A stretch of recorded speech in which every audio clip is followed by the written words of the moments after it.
2015 թվականը հոբելյանական տարի է Ալավերդու Ռոմանոս Մելիքյանի անվան երաժշտական դպրոցի համար։ 1945 թվականի մայիսի 9-ին տրվել է Ալավերդում երաժշտական դպրոցի բացման հրամանը։ Հանրապետությունում բացվել է 5 դպրոց, որից մեկը եղել է մեր Ռոմանոս Մելիքյանի անվան երաժշտական դպրոցը։ Առաջի տնօրենը ուրեմն 45 թվականից մինչև 50 թվականը եղել է Էդվարդ Կզարթումյանը։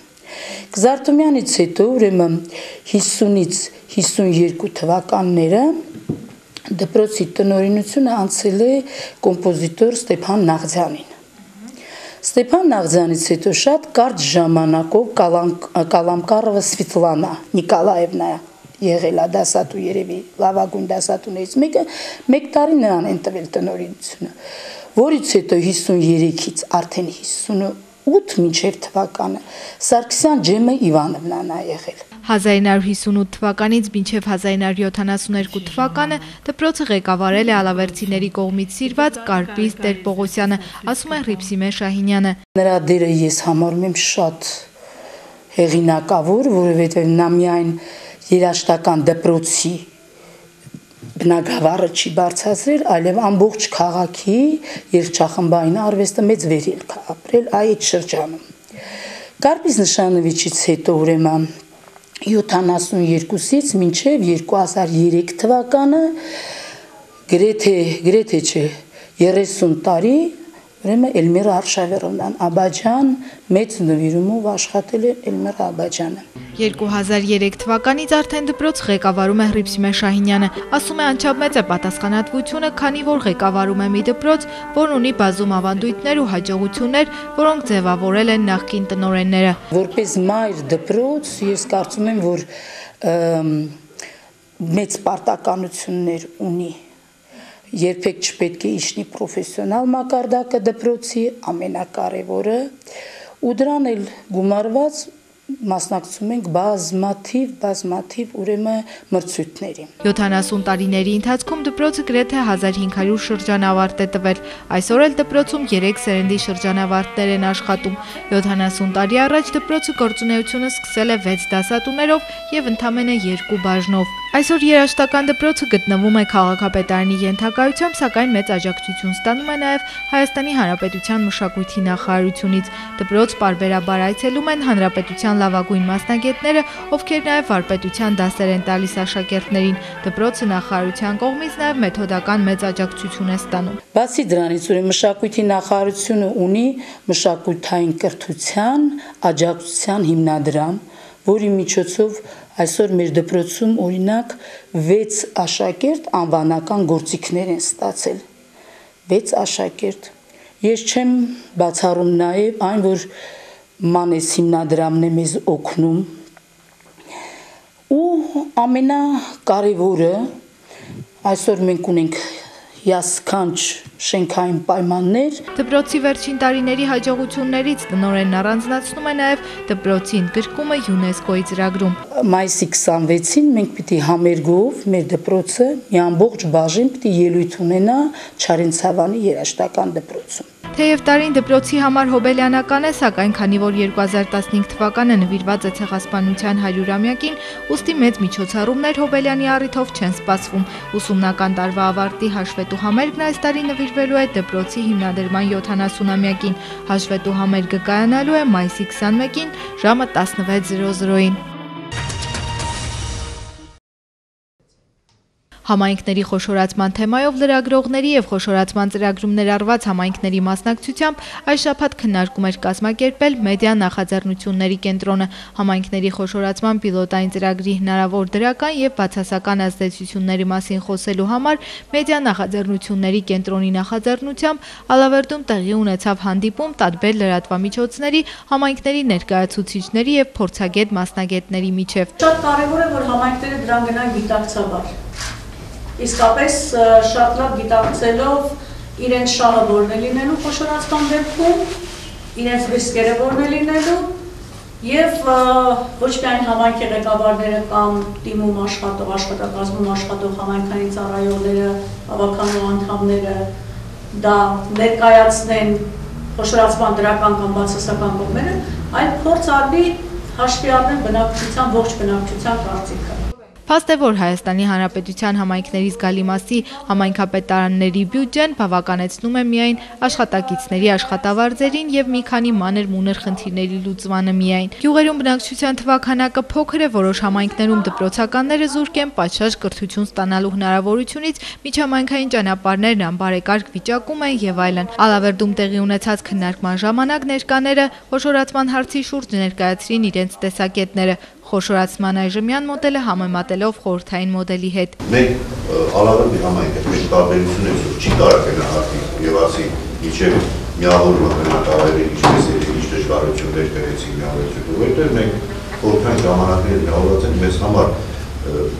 էտալոնային վիճակի է միավորված վիճակն է։ Մենք քուլը չենք անցել, դա վարչական որոշումով խորհրդային միջանցարներին շրջակա 3 գյուղական բնակավայր միացվել է քաղաքին եւ մենք այսօր մի վարչական տարածք ենք։ Այսինքն մենք այդ անցումային շրջան միավոր եւ այլ process-ները չենք տեսել, չենք զգացել, ոչ էլ կարող ենք դրա անցումային քուլերը գնահատել։ Համայնքների խոշորացման պիլոտային ծրագիրը կարող է լավ արդյունքներ գրանցել, եթե համայնքների ներկայացուցիչները կարողանան պատշաճ կերպով կատարել իրենց վրա դրված պարտականությունները եւ ավականուն ճիշտ ներկայացնեն իրենց համայնքների խնդիրները։ Ծրագրի մեջ կարևորը հանրային բարձր մասնակցությունն է, նշեց Ալավերդու քաղաքապետ Արտավազդ Վարոսյանը։ Միավորումը անհրաժեշտ է, որովհետեւ այս ռեսուրսներով ֆինանսական, կադրային եւ մյուս ենթակառուցվածքների համայնքները ի վիճակի չեն որակյալ եւ ծառայություններ մատուցել կամ առհասարակ այդ ծառայությունները հասանելի դարձնել բնակիչներին։ Ինչ է նշանակում խոշորացումով վարչական ապարատը հեռանում է բնակիչներից։ Ավելի լավ է վարչական ապարատը մի քիչ հեռու գտնվող վարչական կենտրոնում նստի ծառայությունը մոտիկ լինի եւ մատչելի։ Որտեղ այսօր եթե խոսում են որպես հարկատու բնակավայրի բնակիչ, ինձ հետաքրքիր չէ Գյուղապետանի աշխատակազմի աշխատավարձը, որ ամենամեծ պետք է վճարվի։ Ես ուզում եմ վճարած հարկերի դիմաց ծառայություններ ստանալ։ Խոշորացման պիլոտային ծրագիրն իրականացվում է Տավուշի, Սյունիքի եւ Լոռու մարզերում։ Ավարտվում է ուսումնական տարին եւ 2014-2015 ուստարին ամփոփում է նաեւ քաղաքի նախադպրոցական հաստատություններում։ Քաղաքի բոլոր 6 մանկապարտեզներում էլ այժմ ընթացքի մեջ են ավարտական հանդեսի անցկացման նախապատրաստական աշխատանքները։ Միաժամանակ ծնողներից ընդունվում են երեխայի մանկապարտեզ հաճախելու դիմումներ։ Ալավերդու թիվ 1 մանկապարտեզն այս ուսումնական տարում ավարտում եւ հանրակրթական դպրոց են հաճախելու 14 երեխաներ։ Երեխաներին ավարտական հանդեսից հետո տուն ճանապարհելուց հետո արդեն կլինի համալրում կրտսեր խմբից դեպի ավագ խումբ, այդուհետև արդեն հերթագրված դիմումները ըստ հերթականության ժամանակաշրջանի ընդունելություն կկատարվի։ Դեռևս տարեսկզբից մանկապարտեզում ծնողներից դիմումներ են ստացել, այժմ դրանց թիվը 16 է, մինչև ուսումնական տարվա վերջ դիմումների թվի ավելացում է սպասվում։ Հերթագրման հետ կապված ծնողը նախ եւ առաջ ներկայացնում է դիմում հաստատության տնօրենի անունով, ներկայացնում է երեխայի ծննդյան նկարականի բաժին, ծնողի անձնագրի պատճեր եւ տեղում կնքվում է արդեն պայմանագիր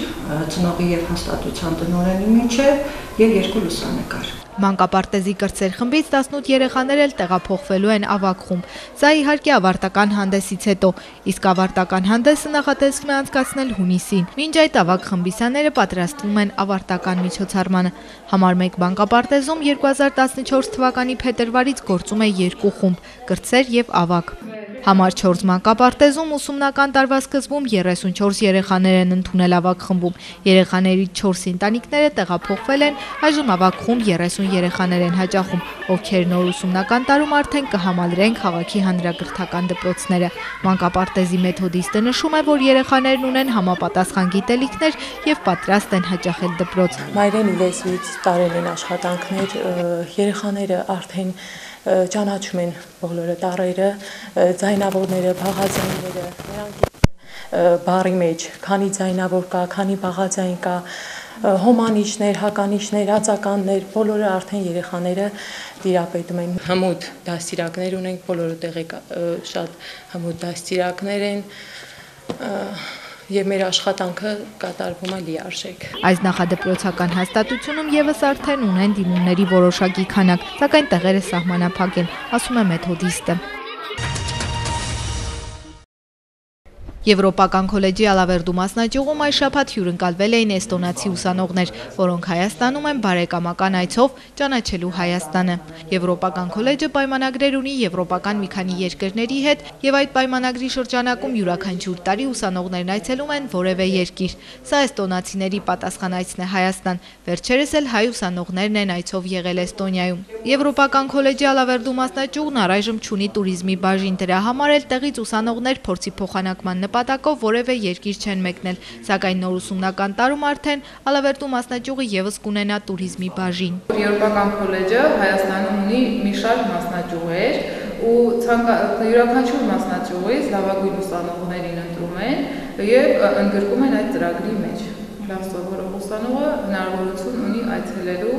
տվյալ եվրոպական երկիրը, նայած այդ տարում որ երկիր պայմանագիր կունենա։ Տպավորություններով կիսվելուց հետո էստոնացի հյուրերը նաև հայկական մշակույթին ծանոթացան։ Նրանց համար տանտերերը երաժշտական համարներ էին պատրաստել։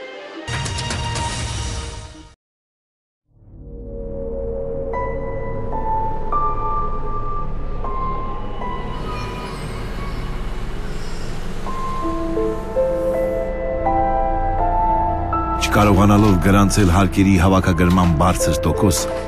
համայնքապետարանները ի վիճակի չեն լիարժեքորեն կատարել իրենց պարտականությունները։ Արդյունքում չվճարելով հարկերը,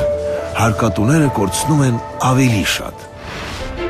Պատկերը կլինի հակառակը, եթե վճարեք գույքահարկը եւ հողի հարկը։ Վճարելով հարկերը, դուք տալիս եք ձեր երեխաներին հետաքրքիր եւ գունեղ մանկություն ունենալու հնարավորություն։